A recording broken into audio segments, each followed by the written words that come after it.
Programang ito ay rated SPG. Striktong patnubay at gabay ng magulang ang kailangan. Maaaring may masiselang tema, lengguwahe, karahasan, sexual, horror o droga na hindi angkop sa mga bata.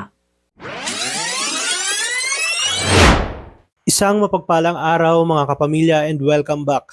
Narito ang mga dapat nating pakaabangan sa FPJ's Batang Quiapo. Pero bago ang lahat, kung bago ka pa lamang dito sa akin channel ay baka naman pwede akong makahingi ng isang like, share at subscribe.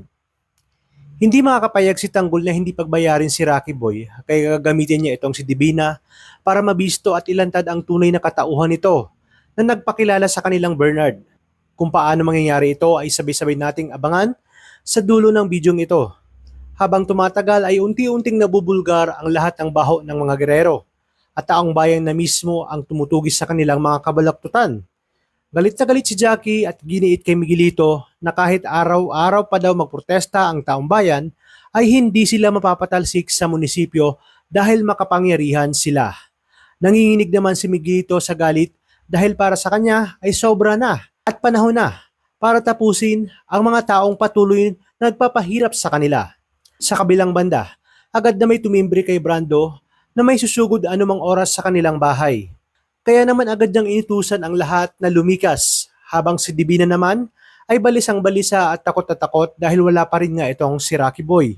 Sa kalagitnaan ng biyahe ay napansin ni Ramon ang sasakyang kung saan naroon din si Rocky Boy at sa kanilang pagmamatsag ay nakita nilang lumabas itong si Divina. Kaya naman hindi na sila nagsayang pa ng oras at sinundan ang sasakyan.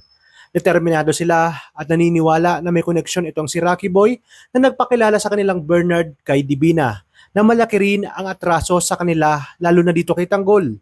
Habang sa mansyon ng mga Mondragon ay sakto rin na naroon na ang mga tauhan ng mga gerero at nagkunwari na mga kasamahan sila ni Rocky Boy. At nang mabuksan ang pinto ay agad silang nakapasok at nagsimula ang matinding bakbakan at nakorder nila ang isa dito at sa pilitang pinaamin kung nasaan si Divina.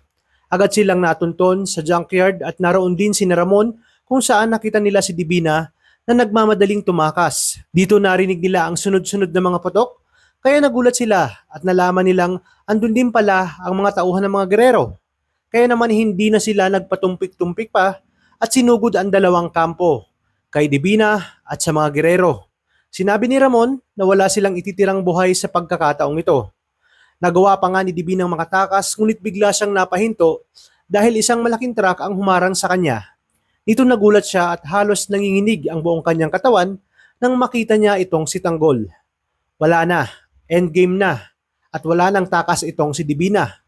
Alam ni Tanggol na sinusundan siya ni Rocky Boy kaya naman gagamitin niya si Divina upang makita ang reaksyon nito. Alam niya na sa kanyang sarili na ang nakamaskarang umatake sa kanila ay si Rocky Boy na nagpakilala sa kanilang Bernard. Buong akala ni Rocky Boy ay naisahan niya na si Tanggol, ngunit hindi magpapaisa ang ating bida. Kaya dito, sabay na niyang tatapusin ang mag-ina.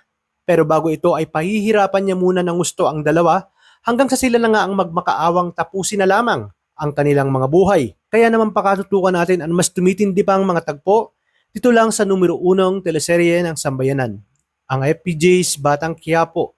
Maraming salamat sa inyong panonood at pagpalain tayong lahat, kapamilya.